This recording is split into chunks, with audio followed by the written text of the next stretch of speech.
Y ya está con nosotros don Carlos Ibáñez, quien es consultor del PNUD, del Programa de Naciones Unidas para el Desarrollo, y es expresidente expresidente de la TAM, Latinoamérica, del Grupo de Comunicación IPNISE. ¿Eso que es New York Stock Exchange? Exactamente, IPG Interpublic, buenos días. Sí, Bienvenido, don muchas Carlos. gracias, gracias. Buenos días para todos. Oiga, barómetro político de candidatos presidenciales a propósito. Aquí está Gonzalo diciendo que ya él tiene uno, falta el segundo. Calculo que Carlos ha visto muchas elecciones por aquí y por la región, ¿no?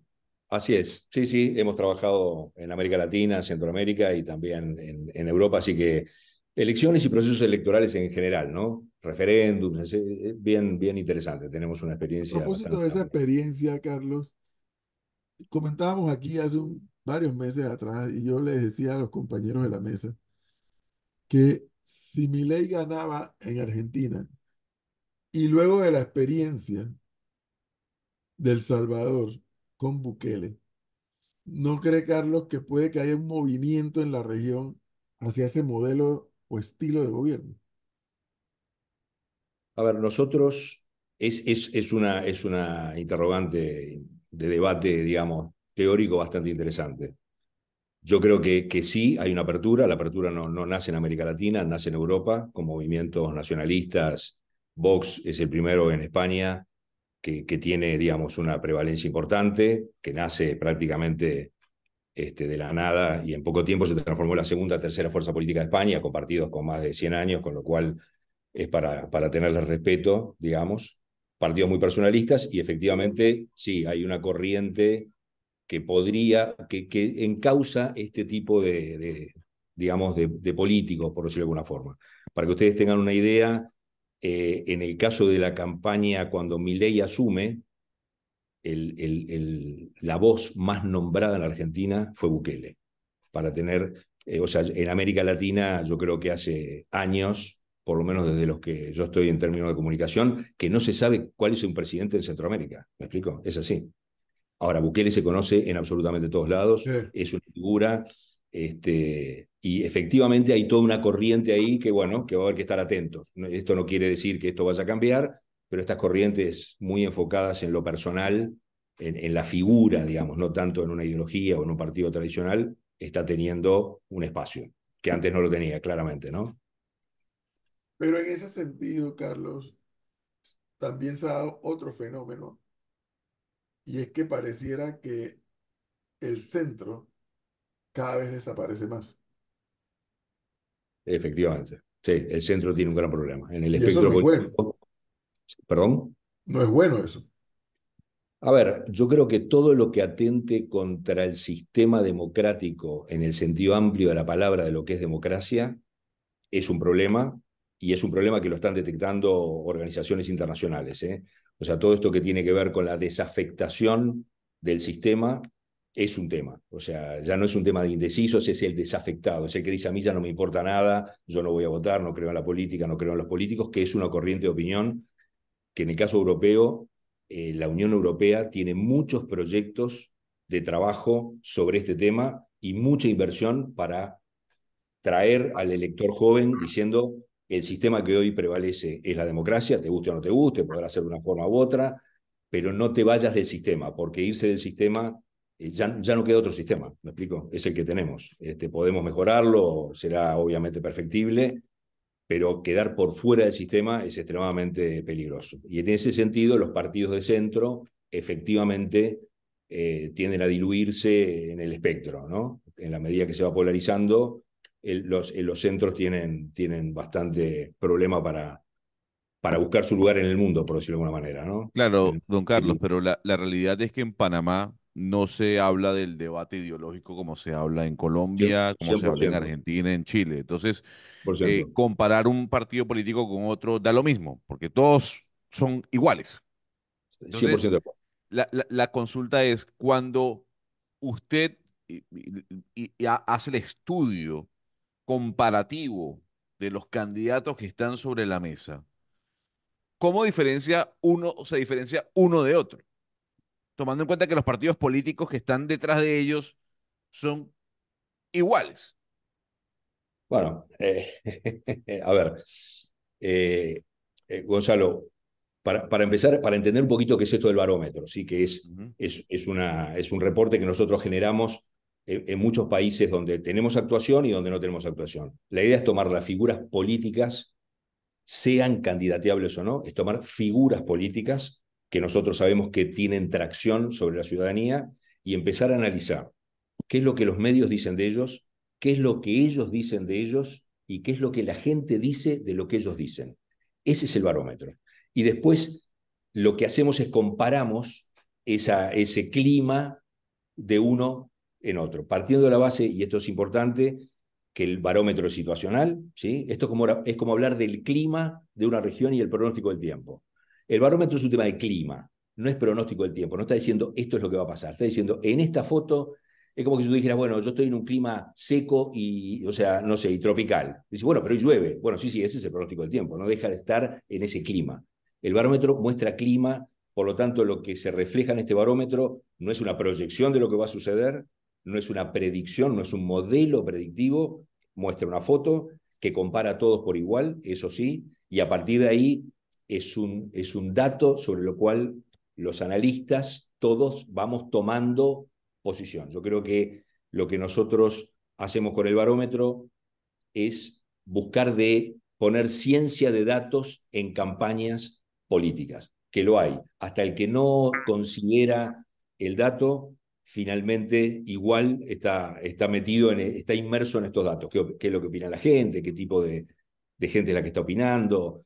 No sé, Milei tenía 68-69% de voto masculino, por lo tanto, en las 4 semanas se dedicó más al voto femenino. Esos datos, eso es trabajar con el dato. Y eso es lo que busca el barómetro. Entonces, a tu pregunta, Gonzalo, si nosotros hacemos relevancia al partido, no.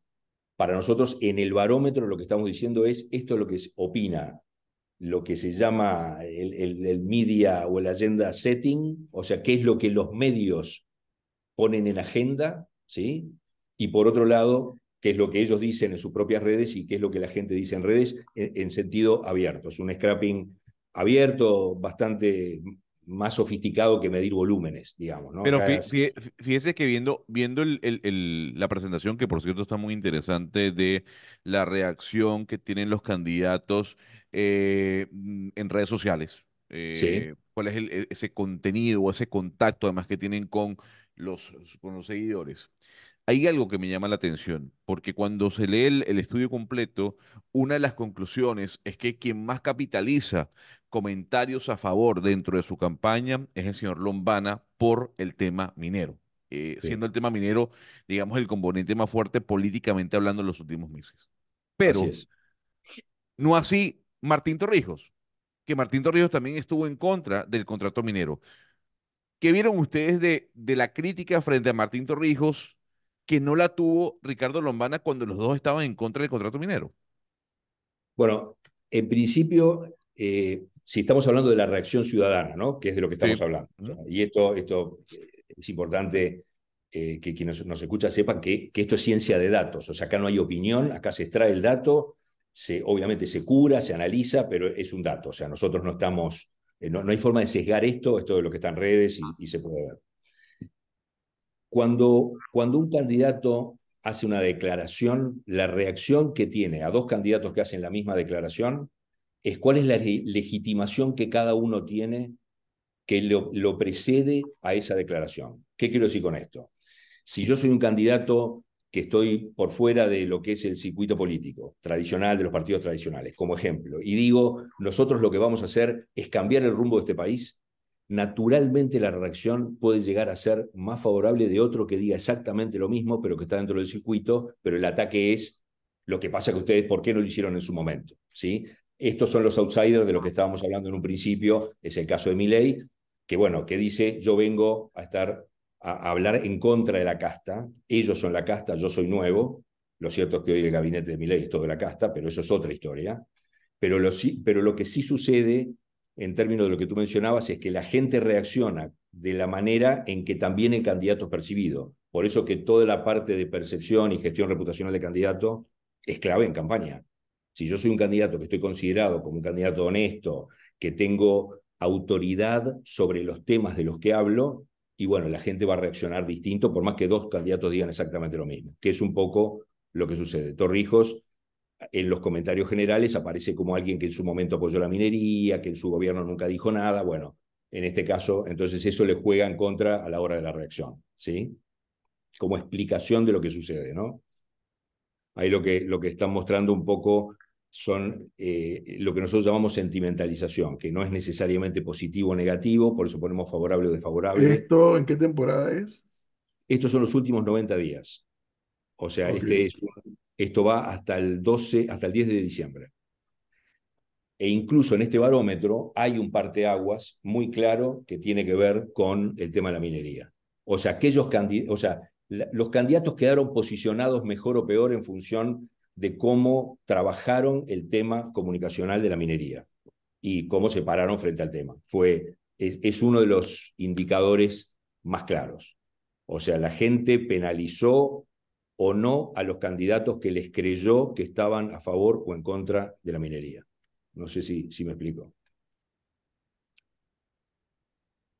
Al que más Ahora, mal le fue al candidato de gobierno, ¿no?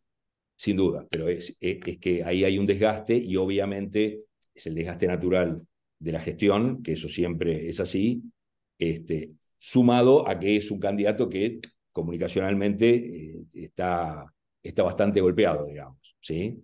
Más allá de, ustedes piensen que nosotros cuando hacemos estos análisis, los análisis nuestros son agnósticos, o sea, nosotros no le ponemos color adicional a lo que los números dicen. Esto es lo que los números dicen y de vuelta, que para mí es importante, esto es una foto, estos son los últimos 90 días y tú me decís, pero esto puede cambiar. No, esto va a cambiar sin lugar a dudas.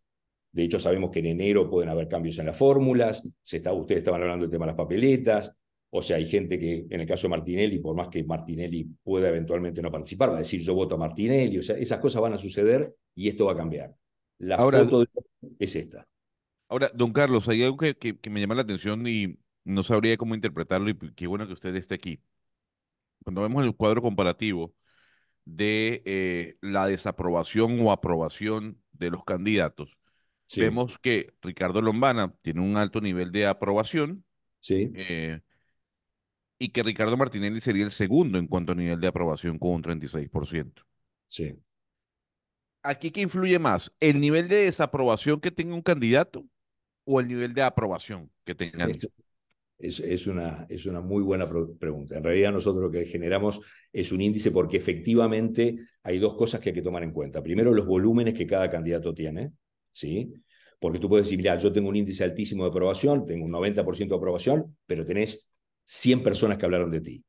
Por lo tanto, decir, bueno, si yo tengo el 90%, hay 90 personas que hablaron bien. Ahora, si yo tengo el 63% de aprobación y tengo 500.000 seguidores, bueno, ya la cosa cambia. Entonces, todas esas cosas son las que hay que ponderar y por eso que generalmente nosotros generamos un ratio para Claro. normalizar esto, que es un ratio como de aprobación.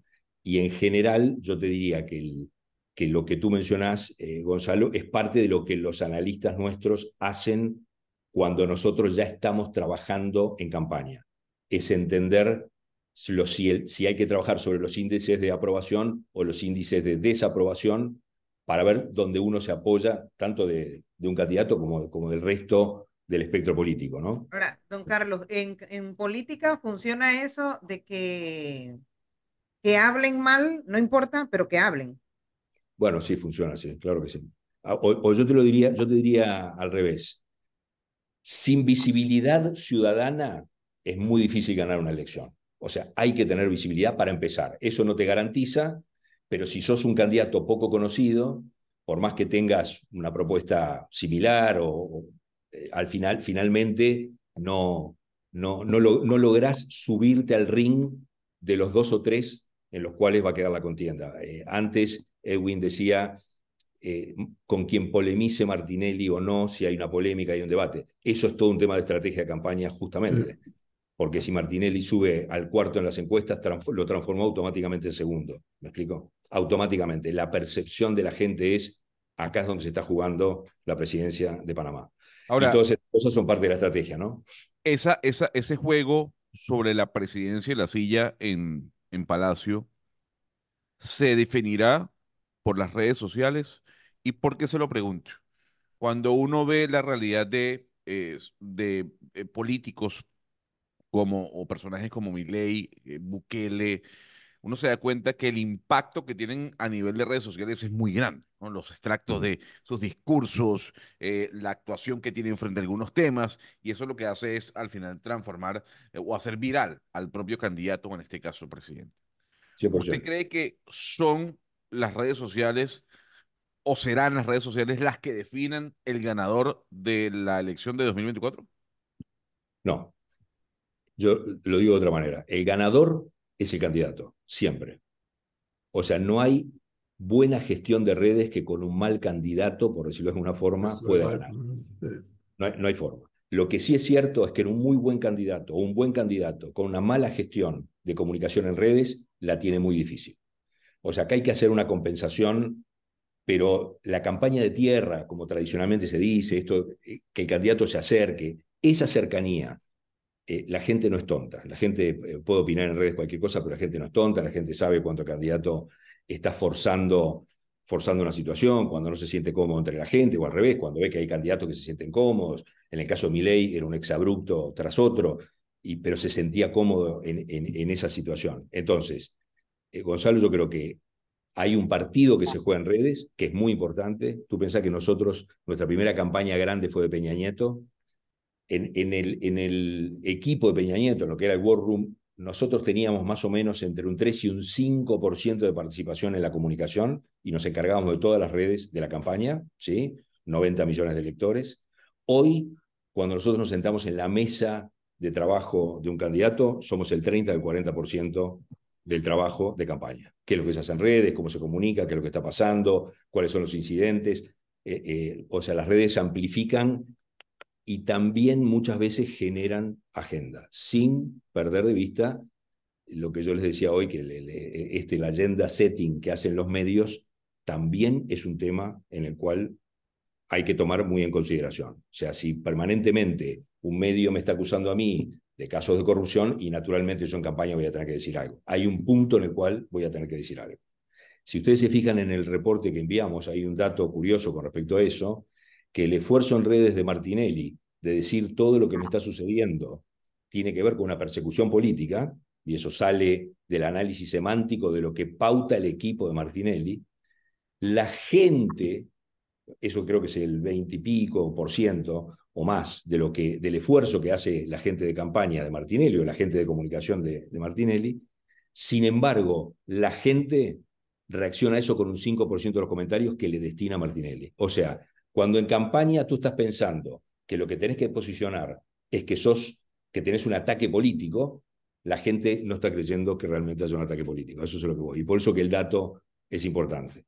La gente lo juzga por otra cosa y no por eso. O sea, no reacciona de la misma manera, ¿no? Esto Oiga, está un poco. ahí, en Sí. ese informe ustedes se pueden captar ¿cómo se llama? Los call centers o las Los cuentas troll falsas, center o ahí se va de sí. todo. No, no, no, no, no. Estos son, por eso yo le decía hoy, estos son reportes que están extremadamente curados. Nosotros incluso buscamos que de una cierta manera se empiecen también empezamos a neutralizar cuando tú tenés muchísimos retweets o retweets de famosos, porque eso empuja mucho los volúmenes. Así que no, acá ya está ponderado lo que serían opiniones de usuarios únicos. Si tú me piensas, son ciudadanos. Los que están opinando acá son ciudadanos. Los volúmenes que nosotros estamos trabajando es sobre la base de ciudadanos, no de troll centers o digamos, estos centros, digamos, de difusión de noticias, ¿no? Don Carlos, fíjese que a mí me interesa mucho cómo ustedes en la presentación desglosan el comportamiento del candidato en cada red social. Y es que cada red Sí, social es completamente diferente. sí, TikTok exactamente. no es igual a Facebook, Facebook no es igual a Instagram, aunque sean de la misma empresa, y así sucesivamente. Correcto.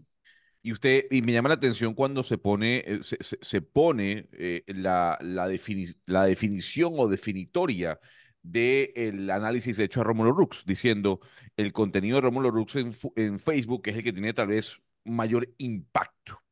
Así es, Si así es. usted Ahí, fuese asesor, aquí le pregunto, si usted fuese asesor, adentrándonos en el departamento de especulaciones que tanto nos encanta en este programa, ¿usted qué le diría a los candidatos? Váyase mejor hacia TikTok, váyase mejor hacia Instagram.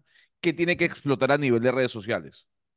a ver, yo te diría, la respuesta es bastante simple. Primero, cada red tiene su propio forma de comunicar, si no es lo mismo comunicar en Facebook texto que comunicar TikTok, que tiene que tener otro tipo de pliegue, y ahí es donde el candidato se siente más cómodo para hacerlo, ¿sí? Ustedes piensen que Milei, una de las cosas que hizo cuando asume, hace un TikTok adentro de la Casa Rosada, mostrándole a la gente el bastón. Bueno, son cosas que no son comunes que sucedan, pero es una red con la cual se siente muy cómodo. Payo Cubas en Paraguay también se siente muy cómodo en TikTok. Por lo tanto, hay que estar en todas las redes.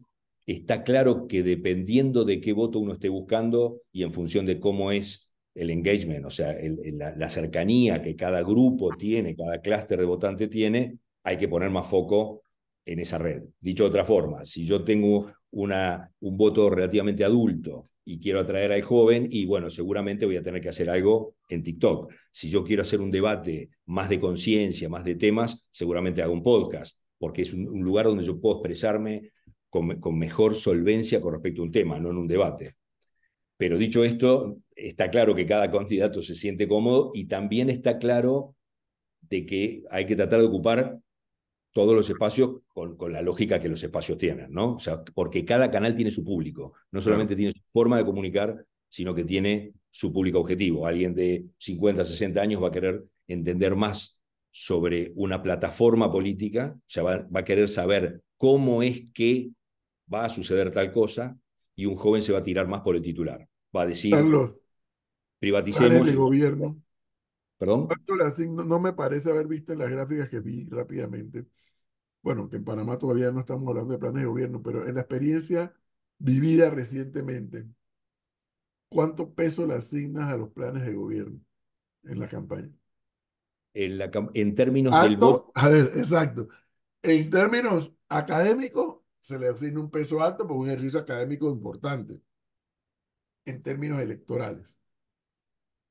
a ver, obviamente es la estructura de comunicación que yo tengo, ¿no? Yo debería estar diciendo permanentemente qué es lo que voy a hacer con respecto a ciertos temas. Lo que sí nosotros ya vimos y sabemos es que si este plan de gobierno está sustentado por datos en función de lo que a la gente realmente le preocupa, y bueno, el peso es enorme. O sea, por ejemplo, el hecho hay un hecho, hay una segunda derivada de lo que pasó con la minería, que es interesante en Panamá, que no aparece en este informe, pero nosotros sí lo tenemos ponderado, es que surge, además del tema ambiental, ¿sí? que no me parece un tema menor para Panamá, de que hay como una voz ambiental que pudo emerger de todo este debate político, hay también un tema de nacionalismo y hay también un tema de soberanía que de alguna manera permeó en los ciudadanos que estuvieron en contra y que obviamente va a permear después en la campaña electoral. Dicho de otra forma, hay que hablar del tema de soberanía, hay que hablar del tema de cambio climático, hay que hablar del tema, o sea, hay temas en los cuales la gente está preocupada. Por supuesto que los temas de base, seguridad, salud, empleo, siempre están y siempre van a estar, y educación, y es así, pero después hay otras sensibilidades que tienen que estar incorporadas. Si están, el peso que tiene el programa de gobierno, digamos, o la propuesta de gobierno, es fuerte. Y Edwin, yo te diría, lo que nosotros estamos viendo, lo que yo estoy viendo en los últimos años, es que pesa mucho más hoy un programa de gobierno que una estructura política ideológica. ¿Sí? Hoy un votante dice, está bien, yo lo que creo es que hay que privatizar, y no está mirando si el que lo plantea es de izquierda, derecha, centro, centro-derecha, nacionalista, va por el programa, va por el título del programa, que hace 20 años atrás era yo soy de esta corriente de opinión y por lo tanto sustento este tipo de programa. Ahora es el programa me cierra o no me cierra, es mucho más inmediatista, digamos, ¿sí? Por eso que el debate del programa, cuando uno le pone datos, tiene una ponderación más importante, porque al final le estás hablando a la gente con lo que la gente quiere escuchar.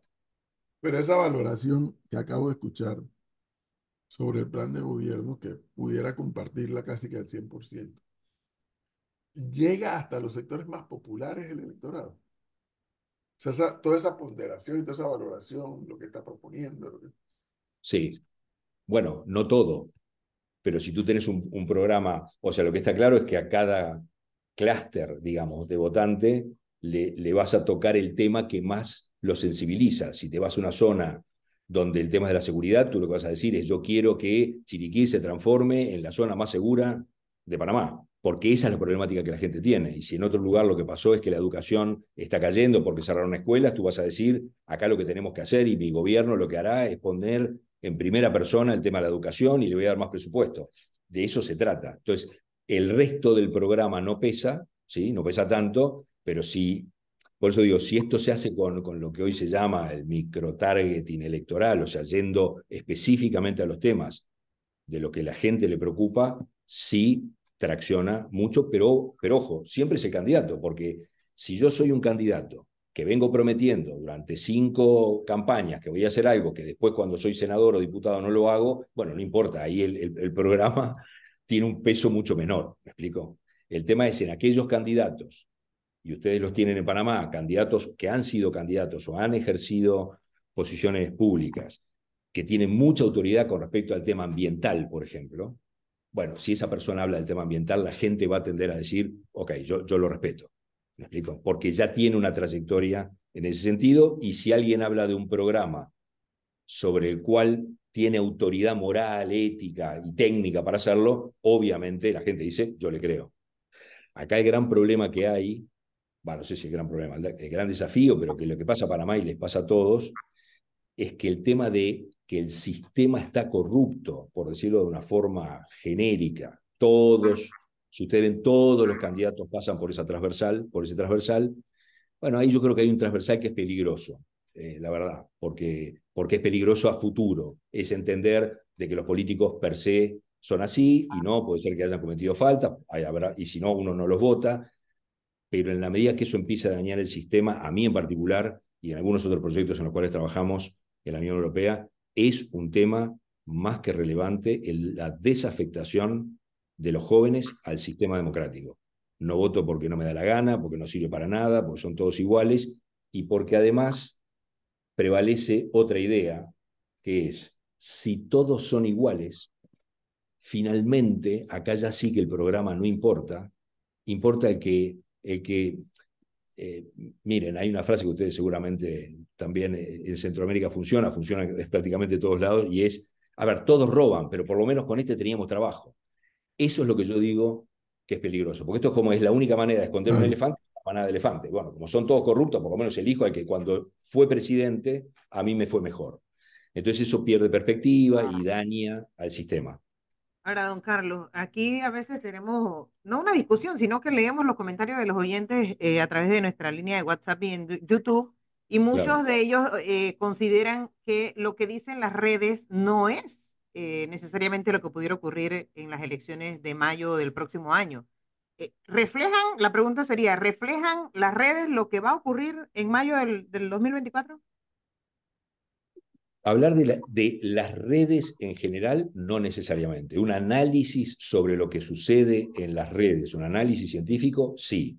Nosotros participamos colaborando en la última campaña en Paraguay. Uno de los candidatos que perdió decía en las encuestas: estamos 10 puntos arriba. Nosotros le dijimos: nosotros vemos 4 puntos abajo. Teníamos 14 puntos de diferencia, ¿eh? Y terminó perdiendo por 6 puntos.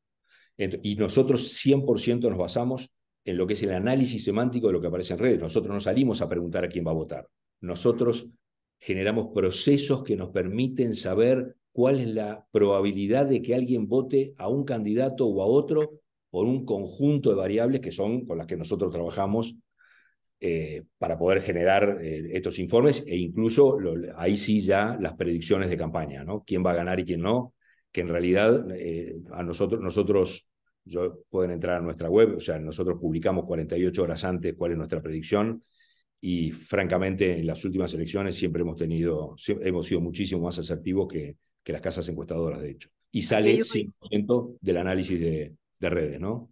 aquí un oyente le pregunta, ¿qué tanto ayuda o afecta a un candidato presidencial anunciar quiénes le acompañarán en su gabinete? Y bueno, depende del momento político. Si, en general, yo creo que muchas veces se utiliza como último recurso. Cuando ya el candidato ve que por sí solo no puede traccionar más, dice, pero este es mi equipo, esto es lo que somos. O sea, viene teniendo una campaña bastante personalista, de yo, cuando eso deja de traccionar, muchas veces lo que termina sucediendo, pero esto no es una teoría mecanicista, no es que si hago esto va a pasar esto. En general lo que nosotros vemos que sucede es que cuando un candidato, sobre todo presidencial, empieza a mostrar el equipo, es porque tiene problemas ya con su propia figura en la campaña. Ya la figura no tracciona más, el programa no tracciona más, entonces empieza a mostrar equipo para reforzar la posición. Fíjese que usted mencionaba, don Carlos, del fenómeno Bukele, y aquí hemos debatido de alguna u otra forma. un- yo tengo una posición muy contraria a la del profesor y la de Flor, en donde yo creo que el latinoamericano no tiene que ser un derecho por otro. Yo no cedo ante la posibilidad de escoger un candidato que no copte los poderes del Estado por tener seguridad. Creo que las Uh dos cosas -huh. pueden ir de la mano. No Uh -huh. obstante, muchos políticos utilizan la retórica incluso o narrativa, como usted lo quiera llamar, de Bukele para decir, este es el cambio que yo quiero. Exacto. ¿Usted cree que en Panamá quien utilice esa narrativa buquelista y traerlo a él a colación pueda generar más votos a favor? Bueno, es un poquito temerario, voy a responder, pero es un poquito temerario. Yo diría que en principio, por lo que yo veo ahora, no. Las posiciones, este tipo de posiciones suceden en países donde hay mucha radicalización y donde la gente ya no tiene ninguna alternativa de lo que está viendo en su propio país. O sea, si tú vivís en un país donde hay mucha violencia, hay problemas de cárcel, o sea, las cosas donde Bukele puede decir, acá nosotros tuvimos un logro, más allá de cómo se llegó a ese logro, ¿sí? Que no lo vamos a debatir, podríamos debatirlo. Decir, bueno, yo finalmente el tema de los maras, las cárceles lo controlé, ¿sí? Y el resultado final es que lo controló, más allá de cómo fue el proceso para que eso sucediese. Si tú estás en un entorno donde esa es la problemática, tú decís, ok, optemos por la teoría Bukele, como en algún momento fue Giuliani, ¿se acuerdan? Cuando dijo, bueno, en Nueva York esto, la teoría es delito cero, tolerancia cero, y entonces todos tienden a decir, ahora yo copio, esto iba a funcionar, y no es así. Una cosa que funciona en Nueva York, con la cabeza de un norteamericano, otra cosa es lo que puede pasar en El Salvador. Yo creo que Panamá, en el contexto centroamericano, es totalmente diferente. Nosotros trabajamos en Centroamérica, o sea, Panamá es Panamá. De hecho, nosotros tenemos Panamá y Centroamérica como dos áreas separadas, tiene una lógica diferente. Yo creo que son ideologías y metodologías que tienen algún componente facilista. Mirá, si hacemos esto, entonces va a pasar esto. Y como ya tenés una prueba y la gente está harta de escuchar cosas, dice, bueno, probemos. De vuelta, yo creo que no lo veo en Panamá, no veo el tema en Panamá, francamente, no veo que haya un esfuerzo en esa dirección. Yo creo que Panamá toma nota políticamente de los sucesos que los ciudadanos identifican en todo sentido, ¿sí? Ustedes son, digamos, han tenido demasiado impacto internacional en muchos temas en los cuales Panamá siempre termina poniéndose de pie, ¿sí? Panama Papers, en fin, un montón de cosas que al final el panameño es panameño. Me explico, tiene como una propia personalidad que lo hace seguir adelante con un país que tiene un montón de ventajas con respecto a otros de Centroamérica y otros de otros países también, ¿no? País pequeño, con políticas públicas que serían fáciles de aplicar, en fin, no tiene distorsiones sociales enormes, las tiene, pero no tiene grandes bandas organizadas, digamos, de crimen organizado, que otros países sí lo tienen. Las hay, pero no juegan un rol protagónico en la coyuntura del país, ¿sí? ¿Está haciendo Carlos Ibáñez algún trabajo para alguna campaña política en Panamá? No. Importante la pregunta y más importante la respuesta. No, Prudente.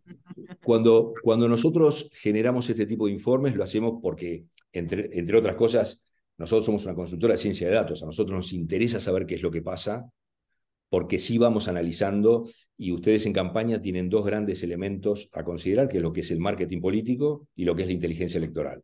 Nosotros esto lo usamos para inteligencia electoral, para entender sobre todo qué es lo que le está pasando al ciudadano, cómo digamos, de alguna forma, las figuras políticas se comunican con el ciudadano y qué es lo que está pasando en el medio trabajando con ciencia de datos, digamos. O sea, no estamos haciendo marketing político, por eso yo le decía, estos informes son 100% agnósticos, e incluso cuando son para nuestro candidato, en el caso que trabajamos en campañas, siguen siendo agnósticos. Nosotros decimos, esto no funciona. Se lo decimos, más allá que le guste o no le guste al candidato. Pero no, en Panamá estamos generando este tipo de informes asociados a inteligencia electoral. Bueno, esto es lo que nos viene encima a los panameños. Entonces, Así no, es. ya no es solamente un proceso electoral, sino aquí un método de evaluación de cómo se van desarrollando las campañas. ¿Cada cuánto tiempo sacan este informe?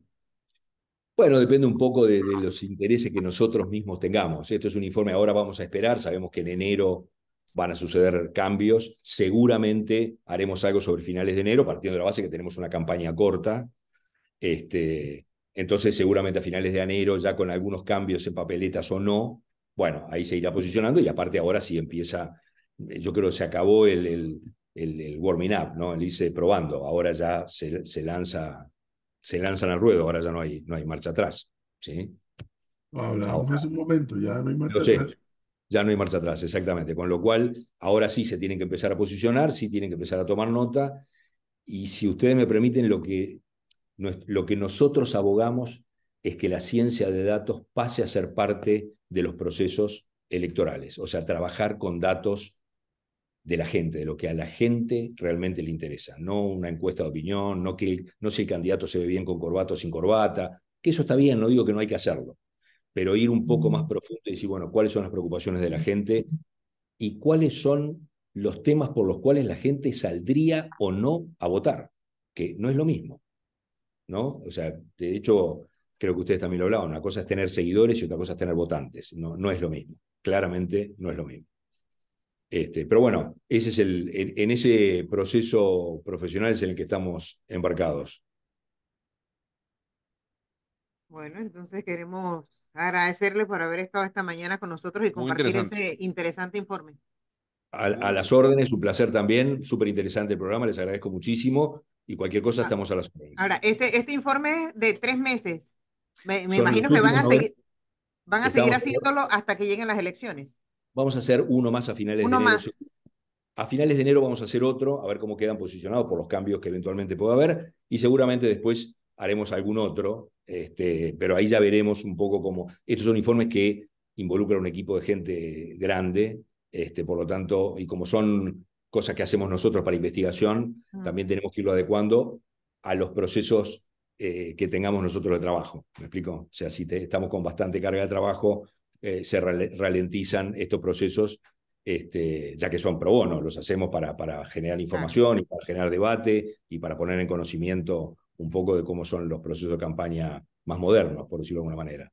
Bueno, estaremos atentos para conocer el siguiente informe. A ver No, no, qué, no, qué bueno, que refleja. tenemos que hablar, Flor, tenemos que hablar con Carlos para ver si compartimos toda esa información y esos gráficos que lo podemos a Estamos beneficio de súper, nuestra súper a audiencia. las órdenes, así que cuando quieran me pueden contactar sin ningún problema. Nosotros seguimos traqueando más allá de los informes, o sea que nosotros hoy nuestras plataformas están siguiendo el día a día de la realidad panameña. El informe este es una consolidación y una curación de datos para mostrar esto, pero nosotros a día de hoy estamos sabiendo qué es lo que está pasando minuto a minuto, así que con mucho gusto, cuando ustedes entiendan que puedo generar algún valor, me avisan. Excelente, Carlos. Muchas gracias y gusto en A conocerlo. ustedes, que tengan un excelente día. Hasta Igualmente. Chao, hasta luego. luego.